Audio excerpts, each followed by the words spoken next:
देखिए, Iran edge पर professor Robert Pape, professor Mearsheimer, professor Jeffrey सैक्स, जी। ये सब कह रहे हैं कि Iran is the clear winner. पूरी दुनिया कह रही है हम्म। कि the MOU shows that Iran is the clear winner of this war, ji. Stupid war of choice, senseless, illegal, unlawful war, because there is no resolution of the UN Security Council sanctioning this kind of a stupid war of choice. हम्म। और इसके अलावा Iran जो है वो by controlling the Gulf of Hormuz, it has emerged much stronger. जी। यानी बहुत ज्यादा ताकतवर वो पहले से हो गया है। वो एक रीजनल सुपर पावर के रूप में इमर्ज हुआ है। और जी। आप जो अभी तक हेजमान था इजराइल, अब हेजमान क्लियरली यहाँ पे उभर रहा है ईरान। और जी। जो बाकी गल्फ स्टेट्स हैं वो भी इसके साथ मोडस विवेंडी करने को तैयार हैं, तैयार हम्म। होने को मजबूर हो गई है, और हम्म। कोई चारा नहीं है उनके पास। जी। सर, अब ईरान इतना बड़ा पावर बनता जा रहा है, हमने इतना झेला है यूएस के साथ, पीएम मोदी को न्योता गया, तो आप पीएम मोदी अब नहीं जा रहे, वो भेज रहे बिहार के गवर्नर को, MOS ministry of external affairs को।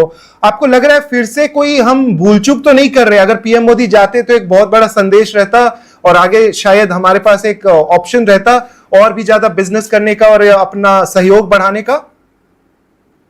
बिल्कुल, मैंने तो कई बार कहा है कि अगर वो जाते तो हमारा फायदा ही फायदा होता। एक तो हम ईरान के ऊपर सैंक्शंस हट रही हैं, जी। $1 बिलियन पर हफ्ते का वो तेल बेचेगा। हमको अपना स्ट्रेटेजिक पेट्रोलियम रिजर्व जो एक्सपेंड हो गया है उसको पूरा करना है, उसकी पूर्ति करनी है, मेकअप करना है। जी। हमको ज्यादा से ज्यादा ईरान का तेल खरीदना चाहिए क्योंकि वो सबसे नजदीक। और दूसरा, हमको जो रिकंस्ट्रक्शन ऑफ ईरान में है उसमें बड़ा हिस्सा पार्ट लेना चाहिए। हमको चाबहार का पोर्ट दोबारा उस पर काम शुरू करना चाहिए। वो है हमारा gateway to Afghanistan, gateway to Central Asia ji. And the north south corridor with Russia, with Europe. तो मुझे तो समझ नहीं आ रहा कि हम अमेरिका को खुश करने में इजराइल के अब तलवे चाटने पड़ रहे हैं। हर किसी देश के सब लोग हमारे पे हावी हो गए हैं, लगता है साहब। अब मुझे समझ नहीं आया कि अमेरिका ने क्या कसर छोड़ी है आपके to kick you in your teeth. है वो सैंक्शन 50% आप पे लगाए, हटाए हैं तो बोला 10%, सुप्रीम कोर्ट ने बोले 12% आप और लो हमारी तरफ से फॉर फोर्स्ड लेबर। इनको चाइना में फोर्स लेबर नहीं दिखा, पाकिस्तान में फोर्स लेबर नहीं दिखा, केवल भारतवर्ष में फोर्स लेबर दिखा है। $1 अरब हमारे खा गए हैं अमेरिका। और 100 इंजन देने थे, कोई 2 इंजन दिए हैं साहब 4 साल में। जी। और हमने आके इनको फिर खुश करने के लिए, तलवे चाटने के लिए 200 इंजन और का ऑर्डर दे दिया, GE 404। पहले 100 तो दिए नहीं, 200 और का ऑर्डर दे दिया। और अब आम का भी इनके साथ फंसा रहे कि आम का भी तेजस जैसे फेलियर हो। अमेरिका पे हम तो डिपेंड रहेंगे, मोहब्बत है हमको। अरे खाक में गई ऐसी मोहब्बत साहब, नुकसान ही नुकसान आपका हो रहा है। जहां से फायदा होना है वहां जाना नहीं। अमेरिका नाराज हो जाएगा, इजराइल हमसे मुंह मोड़ लेगा। अरे उसको हमारी भी जरूरत है, केवल हमको औरों की जरूरत नहीं है साहब। तो फिर इस वॉर से शायद हम नहीं सीख पाए क्या? क्योंकि अगर ईरान को हमने एज ए क्लियर विनर हमें दिख रहा है, ईरान का दबदबा हमें दिख रहा है, तो फिर भी हमने नहीं सीखा कि हमें जाना चाहिए था और अपने संबंध अच्छे करने चाहिए थे। थोड़ी सी खटास तो आ ही गई थी क्योंकि पीएम इजराइल में थे वॉर शुरू होने के 1-2 दिन पहले, तो शायद इस बार बहुत अच्छा मौका था। आप कैसे देखते, अगर वो दर्शकों के लिए एनालाइज कर सके? सर, आपकी बातों को लोग बिल्कुल सुनना चाहते हैं और इस डिसीजन को अगर आप पूरे तरीके से एनालाइज कर सके कि हमारे लिए क्या अच्छा है क्या बुरा है, तो लोगों को बहुत अच्छा लगेगा। नहीं देखिए साहब, मैंने तो एनालिसिस आपको करके दिया है कि जो अगर वो जाते मुझे तो फायदा ही फायदा दिख रहा था। आप ब्रिक्स के प्रेसिडेंट हैं, आप थर्ड वर्ल्ड की आवाज हैं जी, तो आपको जाना नहीं चाहिए था। और वो देखिए, जब हमारे यहाँ इंदिरा गांधी उनका निधन हुआ था, तब रुहुल्लाह खोमैनी आए थे, वो खुद आए थे यहाँ पे अफसोस व्यक्त करने। जब राजीव गांधी की डेथ हुई थी तो ये इनके जो रफसंजानी जो उनके प्रेसिडेंट थे ईरान के, वो आए थे, हाईएस्ट लेवल पे आए थे।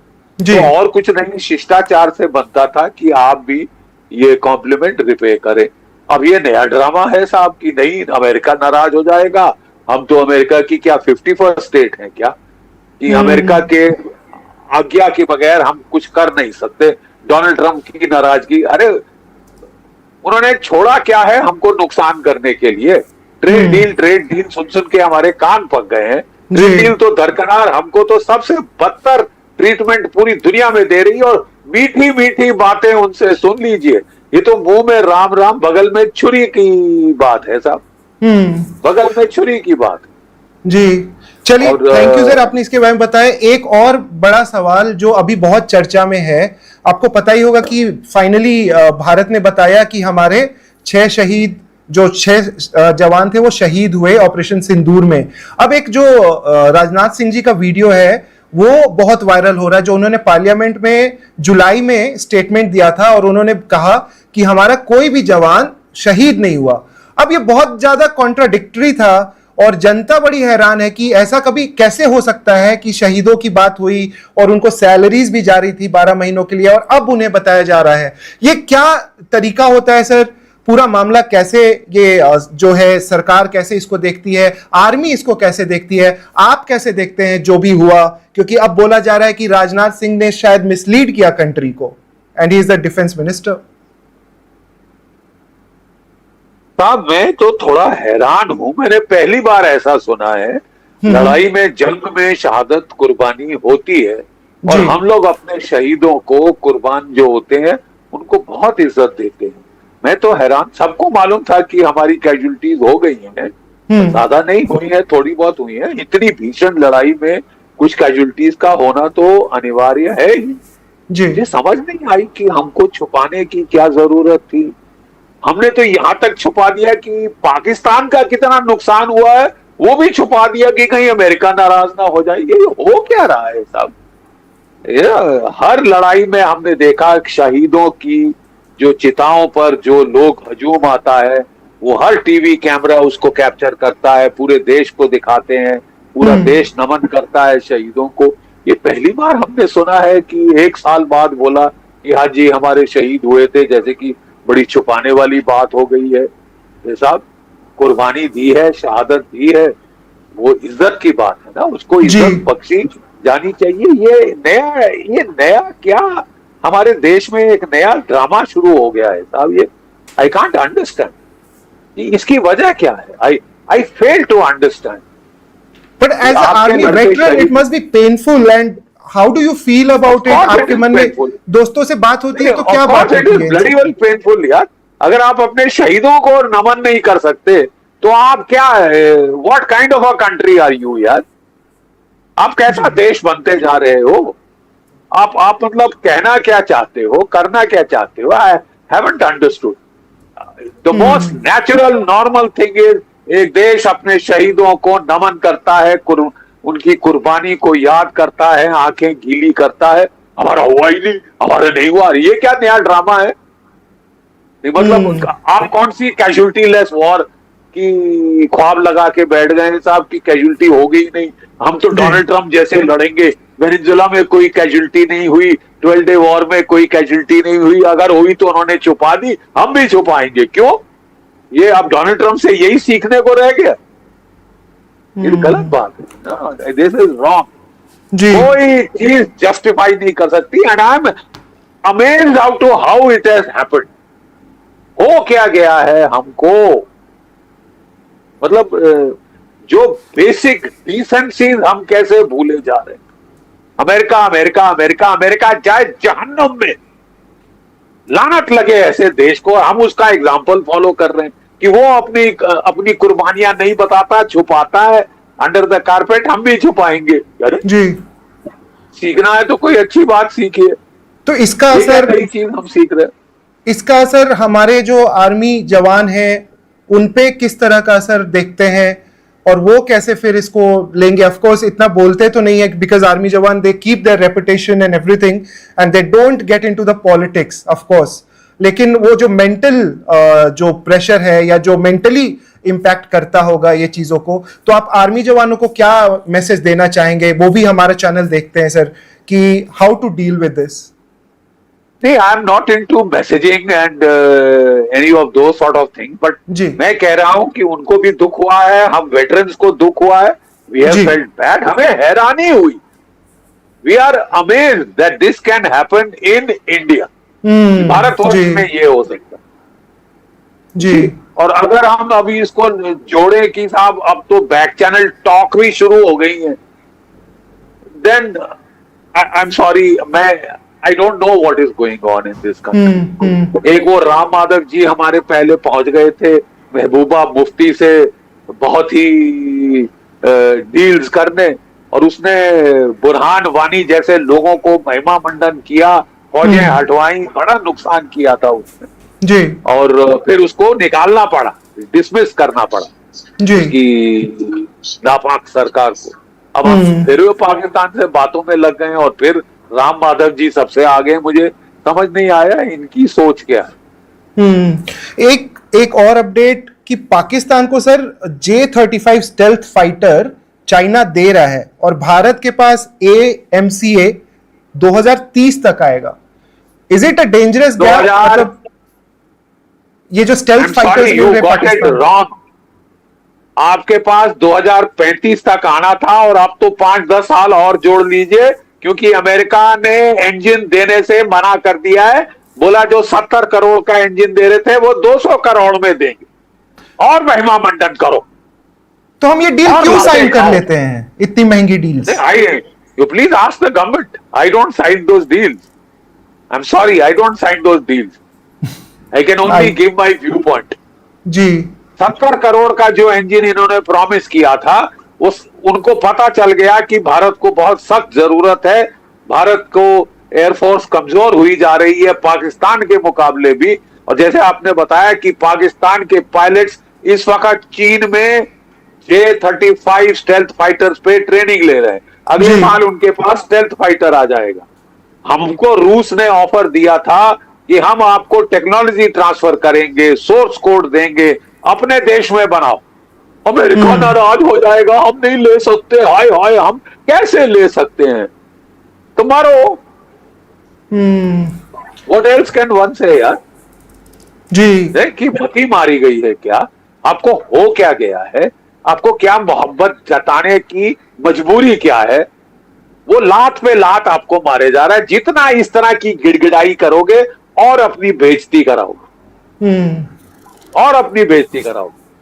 लेकिन नहीं, हमारी तो पूरी पॉलिसी अमेरिका की तरफ है, अमेरिका जहान बहादुर, कंपनी जहान बहादुर। हमने 250 साल अंग्रेजों के तलवे चाटे, अब अमेरिकनों के तलवे चाटेंगे।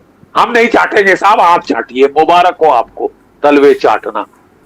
जी अब एक दो सवाल और है सर, अब बस हमें ये थोड़ा समझा दीजिए, अब के समय में जिस प्रकार से काफी कुछ बदल चुका है, भारत के लिए अब असली दुश्मन कौन है? पाकिस्तान ही रहेगा हमारा मेन दुश्मन, की धीरे धीरे अब ये चाइना और बाकी के देश, कोई नया दुश्मन भी हमारे लिए बनता जा रहा है? बांग्लादेश में भी जैसे माहौल बहुत अलग हो चुका है, अब तो बालेन शाह जो मतलब नेपाल के पीएम बने हैं वो भी भारत के अगेंस्ट बोलने लग गए हैं।